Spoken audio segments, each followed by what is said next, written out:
Gentleman's time has expired. The chair will now recognize the gentleman from California, Mr. Schiff. Thank you, Mr. Chairman. Madam Secretary, we're almost at the end of the first round of questions. I'll have an opportunity, then I think the chairman will, before we have a break, just to let you know where we are in the scheme of things. So I want to take a moment to think about what we've covered in this first round. In particular, comment on where this began with the chairman's statement. The chairman said at the outset of the hearing that the American people were entitled to the truth about what happened in Benghazi, the truth about the security there, the truth about what happened after the attack. The implication of this, of course, is that the American people don't know the truth, that this is the first investigation we've ever had. The reality is we've had 8 investigations. We've gone through this endlessly.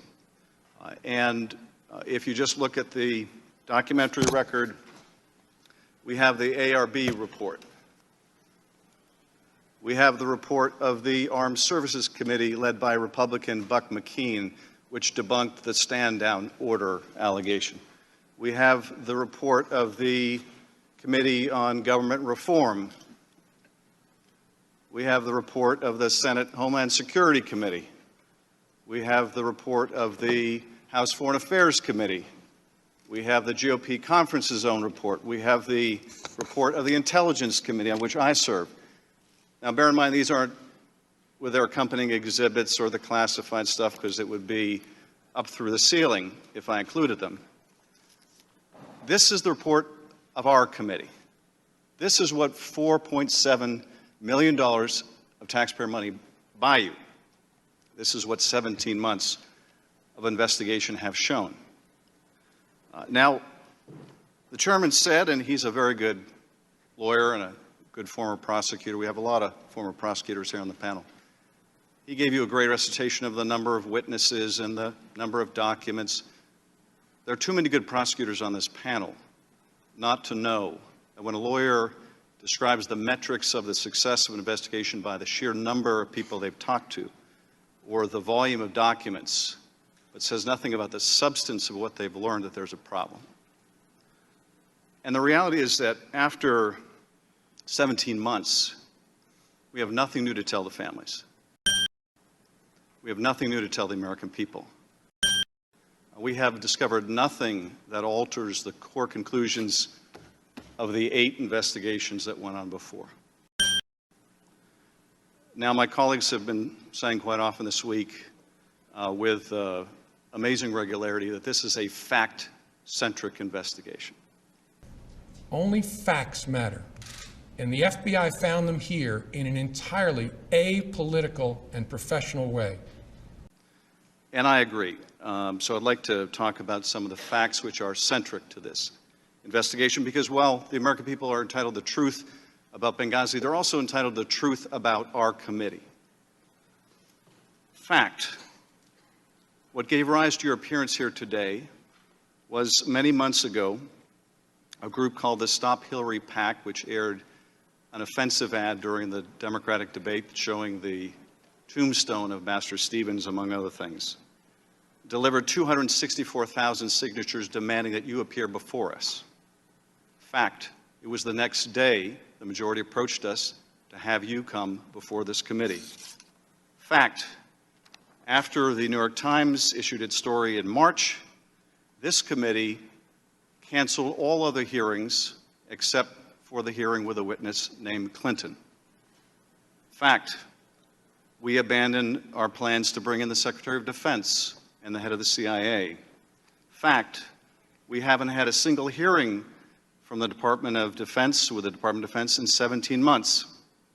Fact, of the 70,000 pages of documents obtained by the Select Committee, the only documents the chairman has chosen to release publicly are your emails with Sidney Blumenthal.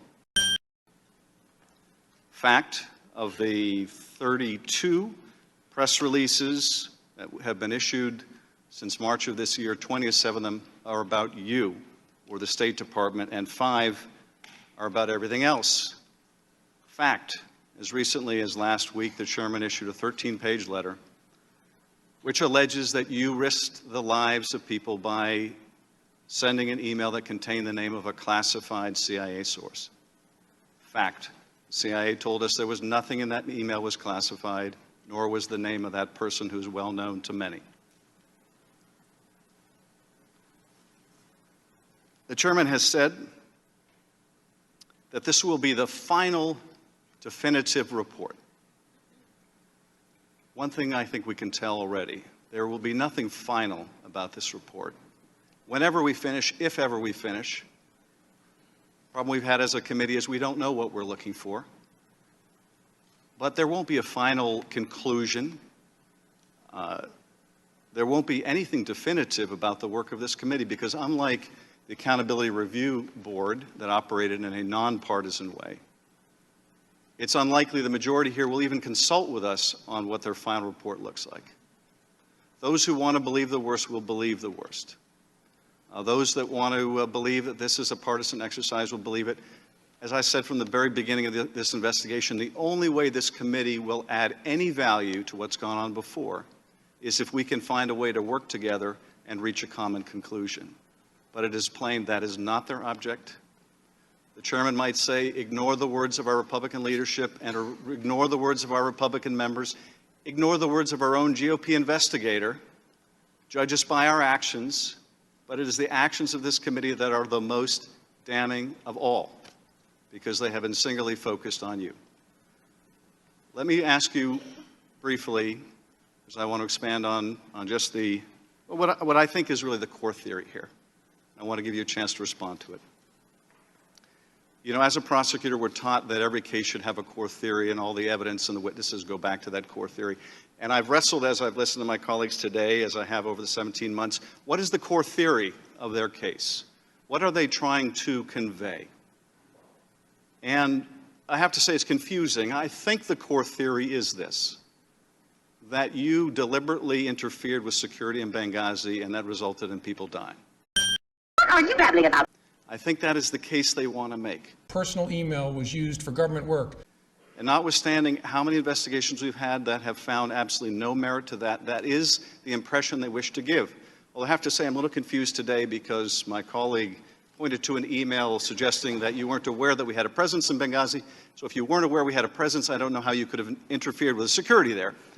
There is evidence to support a conclusion that any reasonable person in Secretary Clinton's position or in the position of those with whom she was corresponding about those matters should have known that an unclassified system was no place for that conversation. But nonetheless, I do think that's what they're aiming at. I know the ambassador was someone you helped pick. I know the ambassador was a friend of yours. And I wonder if you would like to comment on what it's like to be the subject of an allegation that you deliberately interfered with security that cost the life of a friend. Well, Congressman, it's a very personally painful accusation. It has been rejected and disproven by nonpartisan, dispassionate investigators, but nevertheless, having it continued to be bandied around is deeply distressing to me. You know, I would imagine I've thought more about what happened than all of you put together. I've lost more sleep than all of you put together. I have been racking my brain about what more could have been done or should have been done. And so when I took responsibility, I took it as a challenge and an obligation to make sure before I left the State Department that what we could learn, as I'm sure my predecessors did after Beirut and after Nairobi and Dar es Salaam and after all of the other attacks on our facilities, I'm sure all of them, Republican and Democrat alike, especially where there was loss of American life, I said, okay, what must we do better? How do we protect the men and women that we send without weapons, without support from the military into some of the most dangerous places in the world? And so I will continue to speak out and do everything I can from whatever position I'm in to honor the memory of those we lost and to work as hard as I know to try to create more understanding and cooperation between the State Department, our diplomats, our development professionals from USAID. Also developed evidence that the security culture of the State Department was generally lacking in the kind of care for classified information that's found elsewhere in the U.S. government. And the Congress, so that the Congress is a partner with us, as was the case in previous times. I would like us to get back to those times, Congressman, whereas I think one of you said, What are you babbling about? Beirut, we lost far more Americans, not once, but twice within a year. There was no partisan effort. What are you babbling about? People rose above politics. A Democratic Congress worked with a Republican administration to say, what do we need to learn? Out of that came the legislation for the Accountability Review Board. Similarly, after we lost more Americans in the bombings in East Africa, again, Republicans and Democrats worked together. Said, what do we need to do better? So I'm an optimist, Congressman. I'm hoping that that will be the outcome of this and every other effort so that we really do honor not only those we lost, but all those who, right as we speak, are serving in dangerous places, representing the values and the interests of the American people. Thank you, Madam Secretary. Personal email was used for government work. 7 email chains concern matters that were classified at the top secret special access program at the time they were sent and received. Those chains involve Secretary Clinton both sending emails about those matters and receiving emails about those same matters. That any reasonable person in Secretary Clinton's position or in the position of those with whom she was corresponding about those matters should have known that an unclassified system was no place for that conversation.